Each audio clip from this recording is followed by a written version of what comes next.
हास्य, मुस्कान जीवन में अत्यंत आवश्यक होते हैं। कहा जाता है कि ये हास्य और मुस्कान हमारे जीवन में औषधि की भांति कार्य करते हैं, हमें स्वस्थ रखते हैं, हमारे जीवन के इस अनुभव को और भी अधिक सुंदर बनाते हैं। किंतु हर औषधि की भांति इसके साथ भी वही है। हर औषधि उचित समय पर, उचित मात्रा में और उचित प्रकार से ली जाती है। यदि ऐसा नहीं होता है तो ये औषधि भी शरीर को हानि पहुंचा सकती है। अब आप सोचेंगे कि हास्य से क्या हानि पहुंचेगी? यदि आप किसी और पर हंसते हैं तो हो सकता है उसके हृदय को ठेस पहुंच जाए, उसके भीतर का मित्र उसका अंत हो जाए और भीतर का शत्रु जाग जाए। किंतु यही यदि हम सबको साथ में लाकर सबके साथ हंसते हैं तो हो सकता है कि भीतर के इस हृदय के भीतर छुपा हुआ जो शत्रु है उसका अंत हो जाए और भीतर से मित्र निखर कर बाहर आए, है कि नहीं? अब आपको उदाहरण देता हूं। जब द्रौपदी दुर्योधन पर हंसी तो वो महाभारत का कारण बनी। किंतु यहीं जब पार्थ और माधव साथ बैठकर मुस्कुराए तो धर्म की स्थापना हुई। अब आप क्या चाहते हैं? किसी पे हंस के उसे ठेस पहुंचाना चाहते हैं या सबको साथ में लाकर, सबको साथ में हंसाकर सकारात्मकता फैलाना चाहते हैं? निर्णय आपका। आइए और मेरे साथ प्रेम से कहिए, राधे राधे। लहरें तट की रेत से टकराकर, पाषाणों से टकराकर उसका आकार ही बदल देती। कटीले नुकीले पत्थर इन पे घिस घिस कर इन्हें गोल बना देती। किंतु ये सागर की लहरें, इनका स्वयं का आकार कभी नहीं बदलता। भला ऐसा क्यों? क्योंकि ये बिखर कर भी पुनः जुड़ना जानती। अर्थात जब ये लहरें बिखरती हैं तो ये मतभेद अवश्य है, किंतु इनका पुनः जुड़ना ये एकता का प्रतीक है। देखिए, वाद विवाद, तर्क वितर्क, मतभेद ये जीवन का अभिन्न अंग है, किंतु इन्हें कभी मन में प्रवेश न करने दें। यदि मन में प्रवेश कर भी जाए तो वहां इन्हें वास न करने दें, इन्हें निकाल फेंकें। ये वाद विवाद, तर्क वितर्क, मतभेद, इन्हें जीवन भर साथ लेकर मत चलिएगा। यदि साथ लेकर चलना है तो सबको साथ लेकर चलिए, लहरों की भांति। एकता में विश्वास रखिए, साथ मिलकर आगे बढ़ोगे तो दूर तक पहुंचोगे, अन्यथा केवल दूर की सोच ही पाओगे। क्या चाहते हैं आप? निर्णय आपका है। आइए और मेरे साथ प्रेम से कहिए, राधे राधे।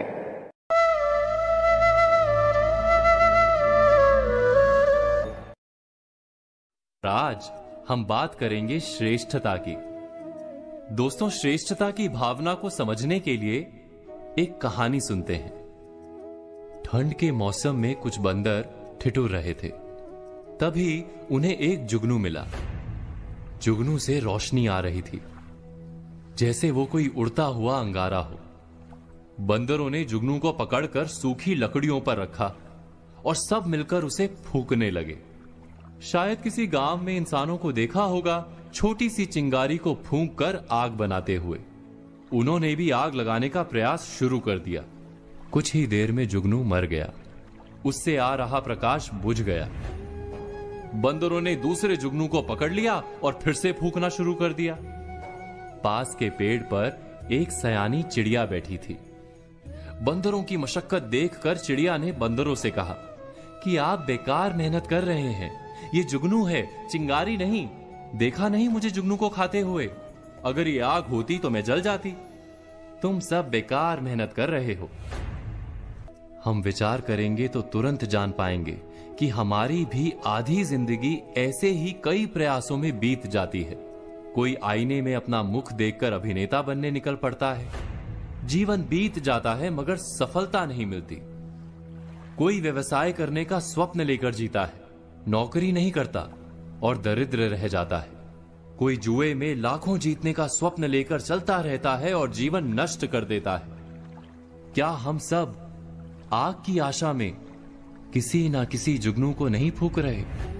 उस कहानी की चिड़िया ने जब बंदरों से कहा कि तुम सब जुगनू को फूंक कर आग नहीं लगा पाओगे, तो बंदरों ने गुस्सा होकर उस चिड़िया को मार दिया। हमें भी जब कोई कहता है कि हम जिस स्वप्न को लेकर चल रहे हैं वो मिथ्या है, तो हमारा प्रतिभाव क्या ऐसा ही नहीं होता? क्या सलाह देने वाले पर हम गुस्सा नहीं हो जाते? अब यह भी आश्चर्य है कि एक और हमें कहा जाता है मनुष्य जब कोई स्वप्न लेकर मेहनत करता है तो अवश्य सफल होता है। दूसरी ओर यह भी कहा जाता है कि सारे स्वप्न सफल नहीं होते। समय आने पर जुगनू और चिंगारी का भेद समझना आवश्यक है। इस दुविधा का उपाय क्या है? जो व्यक्ति ये कहता है कि उसे किसी के सुझाव की आवश्यकता ही नहीं, जो व्यक्ति ये मानता है कि उससे अधिक बुद्धिमान अन्य कोई है ही नहीं और उसके सारे फैसले 100% सच हैं, वही श्रेष्ठता की भावना है। इससे बंधा मनुष्य क्या वास्तव में अपने आप को जान पाता है? क्या उसके भीतर सच्चा आत्मविश्वास जन्म ले सकता है?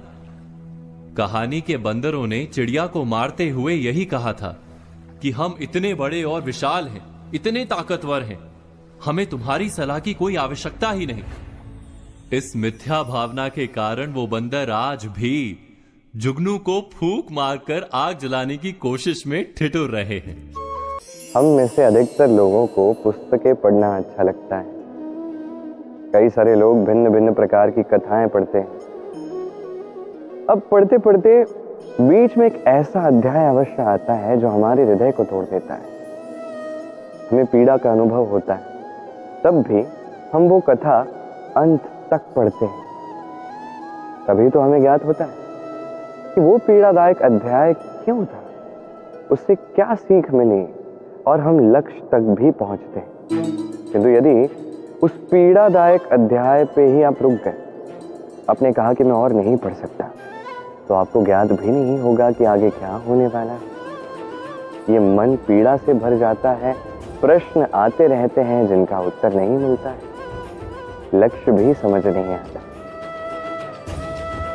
इसी प्रकार जीवन में भी यदि कुछ ऐसा हो जाए जो अत्यंत दुखदाई हो, एक कठिन अध्याय आपके जीवन में आए, तो रुकिए मत।